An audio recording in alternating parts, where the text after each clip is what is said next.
মহানগর উত্তরের সাধারণ সম্পাদকের দায়িত্ব পালন করেছিল সাবেক, এবং সে তেজগাঁ এখানে 26 নম্বর ওয়ার্ড থেকে কাউন্সিলর নির্বাচন করেছিল গত এই ফ্যাসিস্ট সরকারের আমলে।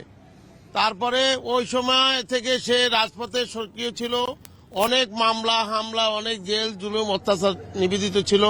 তার সাথে আজকে যারা দেখছেন এই সহকর্মীগুলা রাজপথে সকলে পরীক্ষিত কর্মী, আজকে তার এই মৃত্যুতে আমরা সবাই শোকাহত। আমাদের ঢাকা মহানগরের আহ্বায়ক আমিনুল হক সাহেব, আব্দুল আল মিন্টু সাহেব সহ আমাদের কেন্দ্রীয় নেতৃবৃন্দ অনেকে এটা খোঁজখবর নিচ্ছে এবং নিন্দা জানাইছে। আজকে আমাদের মাঝে উপস্থিত হয়েছেন আমাদের তেজগাঁর আগামী দিনে ধানের শীষের প্রার্থী আমাদের ঢাকা 12 সাইফুল হক সাহেব।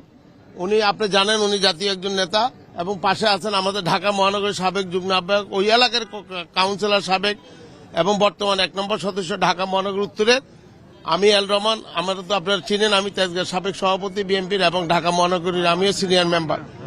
আর উনি আনোয়ার ভাই 12 আসনের সমন্বয়কারী, এবং আমরা এটার জন্য উনিও দুঃখ প্রকাশ করতে আসছেন, সমবেদনা জানাচ্ছেন, তার পরিবারে জানাচ্ছেন, এবং আমরা এটা সুষ্ঠু তদন্তের মাধ্যমে আমি আসার সময় আমাদের ডিসি সাহেব, ওসি সাহেব তেজগাঁর এবং ডিসি আমাদের মিজান সাহেবের লগে কথা হয়েছে। উনি বলছে আমাদেরকে শান্ত থাকার জন্য, আমাদের কর্মীরা যদি কষ্ট পায় আমিও অনুরোধ করব যেন শান্ত থাকে, কোনো সাধারণ মানুষের যেন কোনো ক্ষতিগ্রস্ত না হয়, যান সৃষ্টি না হয়।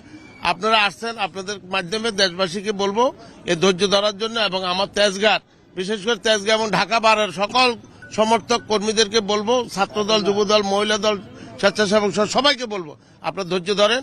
আমরা এটা বিচার চাই, এই সরকারের কাছে আমরা বিচার চাই, এবং আমাদের ঢাকা 12 অভিভাবক সাইফুল হক সাহেব, আনোয়ার ভাই একটু বলবো।